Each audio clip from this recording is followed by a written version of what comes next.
Hi, my name is Four, and welcome to the Love in Focus, the podcast for mums where we explore, discover, build community with our only child. Let's get going. Okay. You know what I mean. Let's start with the program. Oh my goodness. Hi, I'm so happy you're here today. I am so excited. And yes, my name is Four, like the number four, and I'm a mom with an only child. Today, I wanted to share another tip about when you have your group and you're wondering, I have, I love going shopping. Well, I don't know if you say you love going shopping. But if there's a place in your local community that you like to go, for example, my daughter and I there is a chocolate shop in our local community in our town. And when we go there, there's a variety of handmade chocolates and there's candy, different types of lollies. And it's like we don't go all the time, but when we go, I always try something new and she gets her favorite candies. And I was thinking, I was like, you know what? We go there quite a bit, but we haven't, and they make handmade chocolates. And I was thinking, I'm sure there are times when they make the chocolate that you can go and see. And so the way the shop is, when you walk in, they have this I don't know, so it's glass, but it's almost um, there's like a barrier. And so you can see what they're doing when they're making the chocolates, the variety of handmade chocolates. And so so I reached out to the owner because we go there quite a bit. And I said, I have a group of friends and we would love to learn about one of the products that you make. Is there a way that you can share? You don't have to reveal your secrets, or just something in general that the kids can smell and touch and learn. And because I am already catering it to the ages of the children, and I'm thinking, there's going to be parents of different ages, and we have grandparents, and that way there's something for each person. And he was so kind. He was like, sure, they sometimes have classes they teach in the community. And so they were going to cater it this, 1 hour session for our group. It's probably more like 40 minutes and then the rest shopping. And so it was so awesome. So when we walked into the shop, the kids were so excited. And they explained just step by step. First they explained, where does chocolate come from, and the coffee beans, and the chocolate beans, cocoa beans. And they let the kids smell, you know, um, the cocoa before it's turned into chocolate paste. So they had broke down the process of when it looks like and how the finished product. And it was really nice. And then the kids lined up and everyone was able to look. So I would recommend, the only thing is when we did this class, it was only a one time.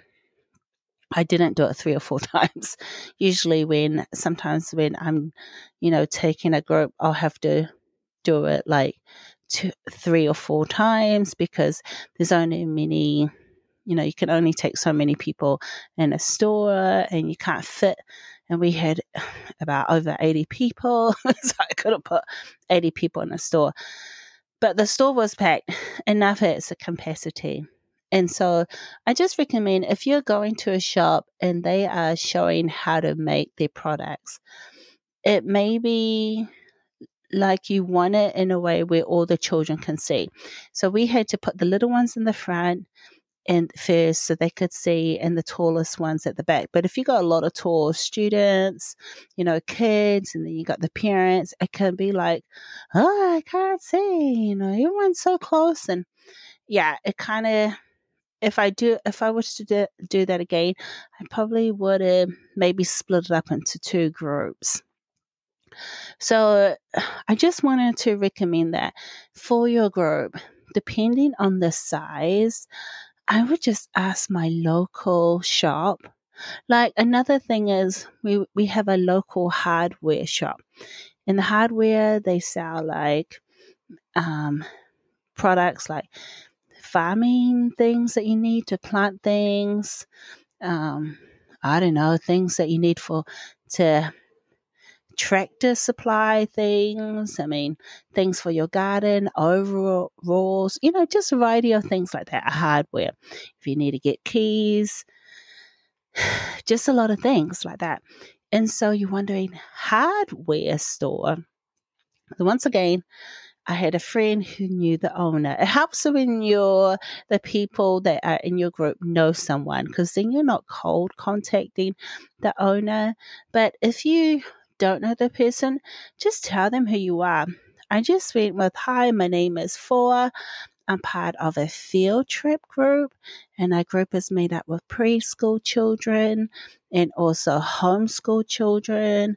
And then we have parents and grandparents that also, and we would love to learn more about your store. And if there's anything that you can show us, they love, and that way, we can do a little bit of shopping in your store as a support. And then I would tell them, all our families live in this community.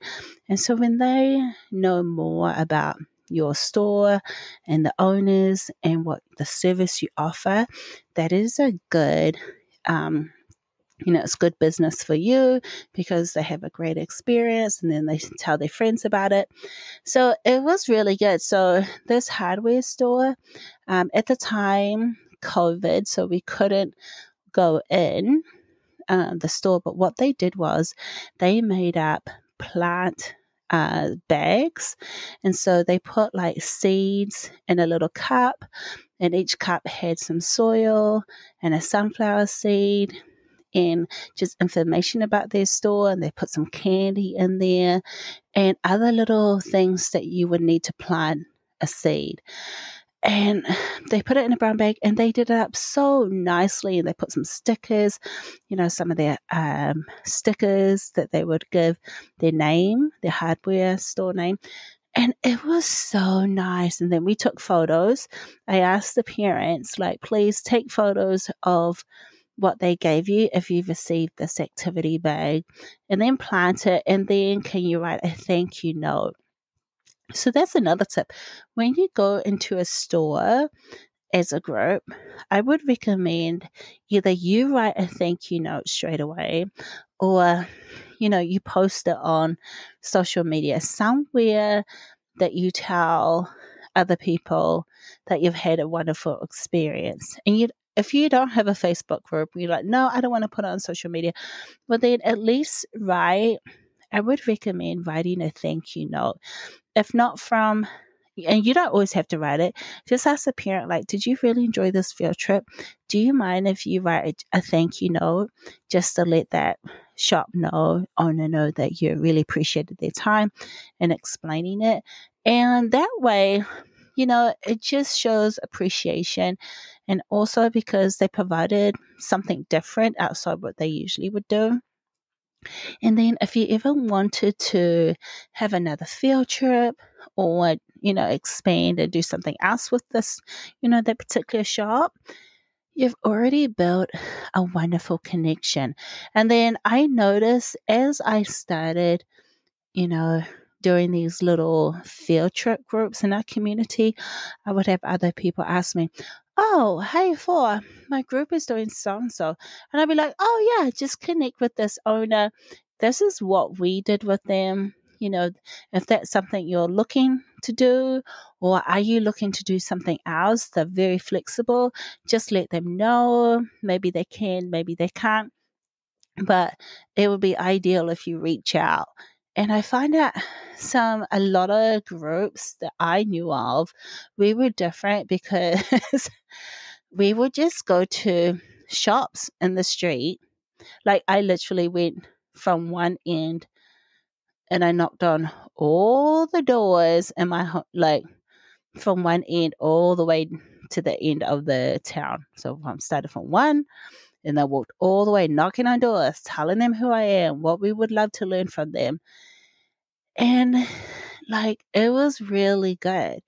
Um, and so we had a lot of interaction, and the parents were like, wow, I've been here so many times, but this is the first time I've learned, you know, the owner's name, or I got to see this part of their business. And it's it may give the store a different way.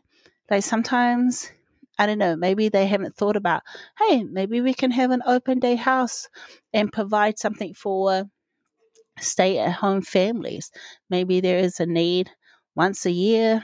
We can do this. I don't know. So you're giving them fresh ways to, and because if you're when your group comes in, I like 100% of the time when I'm bringing my groups in and they're purchasing, they purchased a lot within the hour. Business was really good for that place. I'm just telling you, they did not disappoint because I'm also preparing them.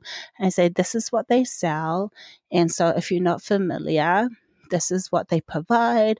So you may want to buy something, or you might want to maybe like there might be a little thing like a have a few dollars if you like. If not, that's fine. And so you give them plenty of notice. And it's not that they have to buy, but you want them to be prepared as well. And then you can, if you can tell them some of the things already offered, they're not going to be like surprised on certain amounts. So you want to prep them as best as you can. And then you'll also remember you're asking, is there a bathroom close by? And if you have, families with little ones and they have strollers, how many families can you fit in with so many strollers? Is it okay if they leave the stroller outside? And, is it safe enough? Or, so you want to think about all those logistics. And generally, I always ask the owner, I say, look, do you have a bathroom just in case for emergency if our little ones need to use it? The parents will, do their best and have their little ones go to the bathroom. But, you know, as children, they need to go in unexpected time where you see, like, I need to go to the bathroom. You're like, oh my goodness, you just went. But, that's life and things happen. So I always make sure bathrooms was a big one.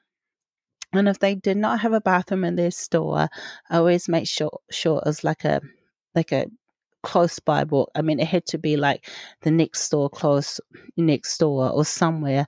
I don't want the mum to walk, with two children down the street to go to the bathroom. No, it had to be bathroom. There needed to be a bathroom.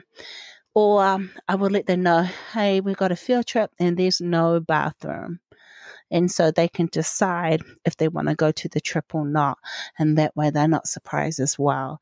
So all those things you want to be thinking about. So you may have a local shop that you always go to, like you do your shopping, you go and take your child, with a treat, as a treat like I did the chocolate place. Well, you know, it's different. It's a different perspective when you go as a field trip.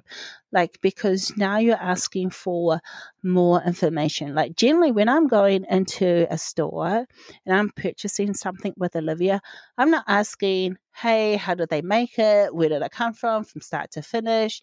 I'm generally not. I'm just like going in there. I just want the experience of eating it. I'm not really, I mean, not really, but here in the field trip, I'm taking more time with her and we're discovering, a little bit more about the owner. And so that's why I wanted to give you a tip.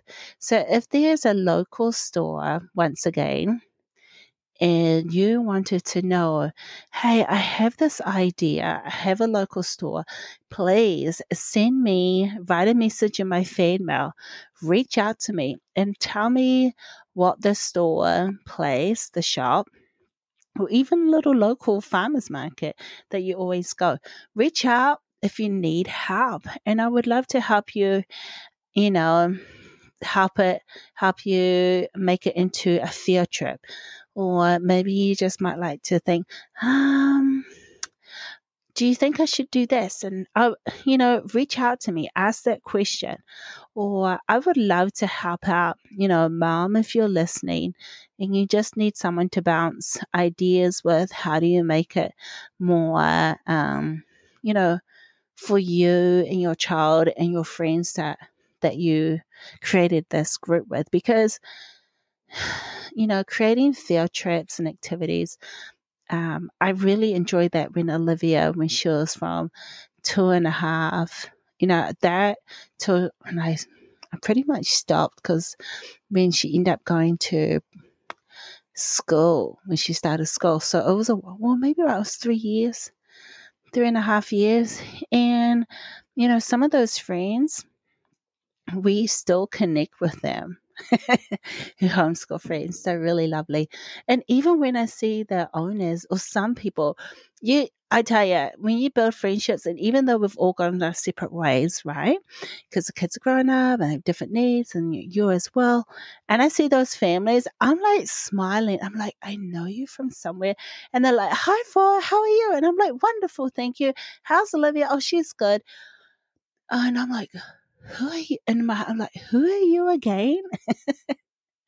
And so just letting you know, yeah, could I remember all the names? No. I tried my best with 80 families plus and their children. I was like, I don't really know all your names. But my group was different because it was not just about, I did not create a group with an only child. My group was, anyone at their age or any family who wanted to connect with Olivia and I and have fun learning in our community.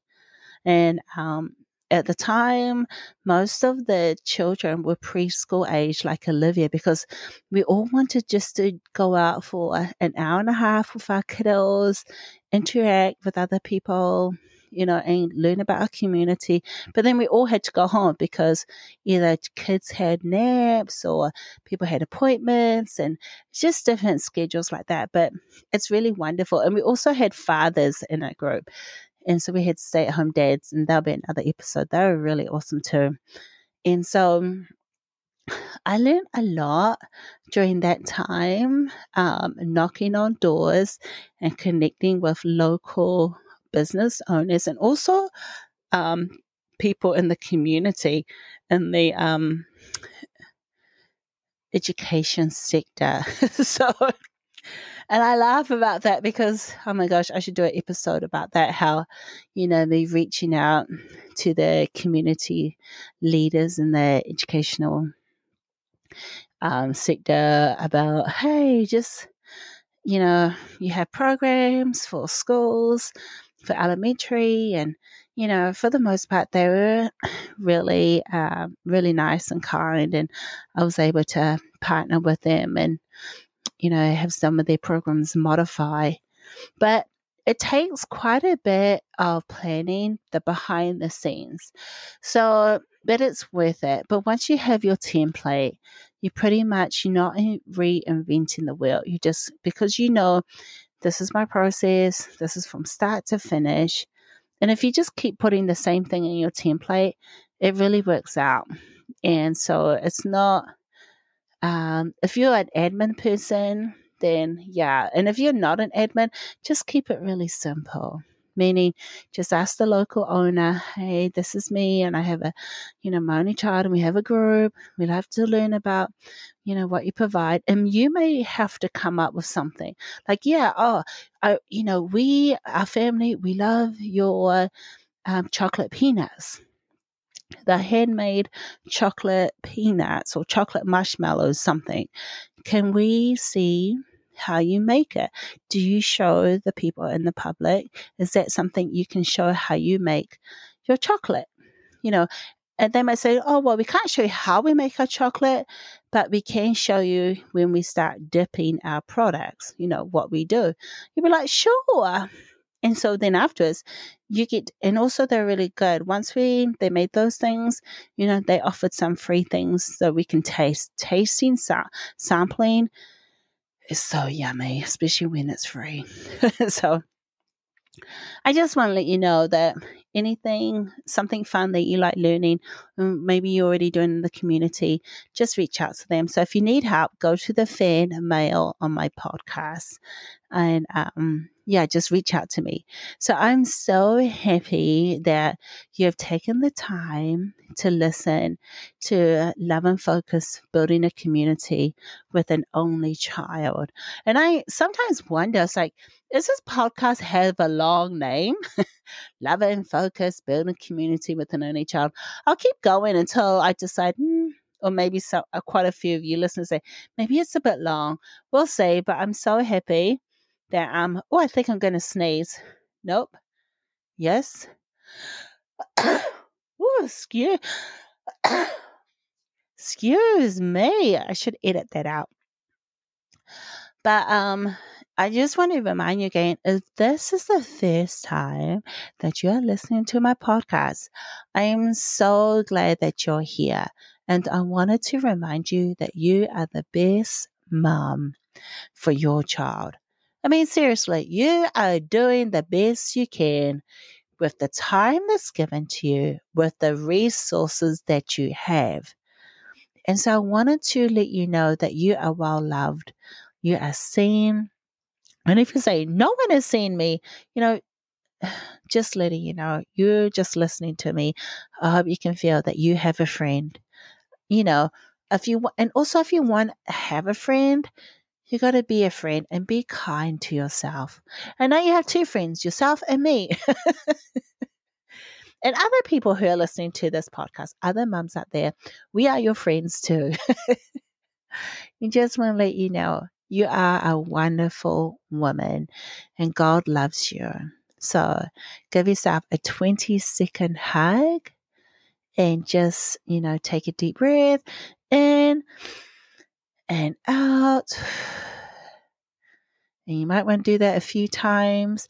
And if you're washing the dishes, you are a wonderful mom. And I thank you for taking, care of your family. Thank you that you're raising a beautiful child. And the way that you're raising your child, is such a blessing to the community that you are in. So I just want to let you know that we appreciate you very, very much. And so this is for your friend. And thank you for listening to Love and Focus, building community with an only child, one episode at a time. I'll catch you next week. Bye.